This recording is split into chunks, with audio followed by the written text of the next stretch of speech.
Hello all, welcome to our channel. నేను ఒక చిన్న అప్డేట్ అండి. ఏదైనా కొత్త వెబ్సైట్ క్రియేట్ చేసినప్పుడు ఇది pickle and space course arena dot com ఈ వెబ్సైట్లో న్యూగా వెబ్సైట్ క్రియేట్ చేస్తామండి. ఈ వెబ్సైట్లో ఇండెక్స్ కావడానికి how you can XML site map ఇలా చేసుకోవాలి. ఎక్స్ఎంఎల్ సైట్ మ్యాప్ ఏంటంటే మనం క్రాలింగ్ కోసం యూజ్ చేస్తామండి. XML hyphen site maps dot com ఇది కదండి. మీ వెబ్ లింక్ లో ఏదైనా మీకు లింక్స్ ఉంటే ఫస్ట్ ఆఫ్ ఆల్ చెక్ చేసుకోవాలి. మనకు వెబ్సైట్ లో సైట్ మ్యాప్ డాట్ ఎక్స్ఎంఎల్ ఉందా లేదా అనేది ఫస్ట్ చెక్ చేసుకున్న తర్వాత లేదు అంటే మనం వెంటనే క్రియేట్ చేసుకోవాలి. ఎలా అంటే ఫస్ట్ ఆఫ్ ఆల్ క్రియేట్ చెప్తున్నాను. ఇక్కడ అప్డేట్ చేసుకోవాలి.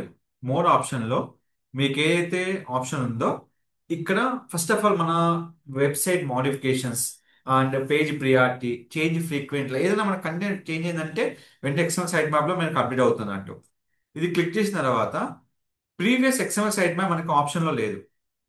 ఇప్పుడు చూడండి, ఇప్పుడు సైట్ మ్యాప్ మనకు డౌన్లోడ్ అవుతుంది. ఈ డౌన్లోడ్ అయిన సైట్ మ్యాప్ని మనం లోకల్ పీస్లో డౌన్లోడ్ చేసుకోవాలి.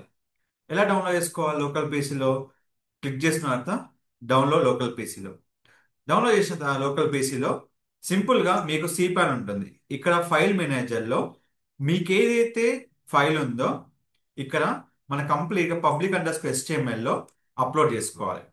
సో ఇక్కడ అప్లోడ్ చేసుకున్నట్టయితే ఇక్కడ డౌన్లోడ్లో మీకు XML సైట్ మై ఫైల్ ఉంటుంది. అయిపోయిన వెంటనే ఇక్కడ రిఫ్రెష్ చేసుకుంటే ఇమ్మీడియట్గా మీకు డేట్తో సహా మీకు విజిబుల్ అవుతుంది. సో ఈ విధంగా మనం ఎలాంటి వెబ్సైట్ అయినా XML సైట్ మ్యాప్ని అప్లై చేసుకోవచ్చు. ఫస్ట్ గో ఫర్ సిపాన్. మనం డౌన్లోడ్ చేసే వరకు మన ప్రాసెస్ డౌన్లోడ్ అయిపోయాక మనం కంప్లీట్గా సిపాన్లో మనం అప్లోడ్ చేసుకోవచ్చు. సో ఇలాంటి మరిన్ని అప్డేట్స్ కోసం మన ఛానల్ సబ్స్క్రైబ్ చేసుకోండి. Don't forget to like, share, subscribe channel. Thank you so much.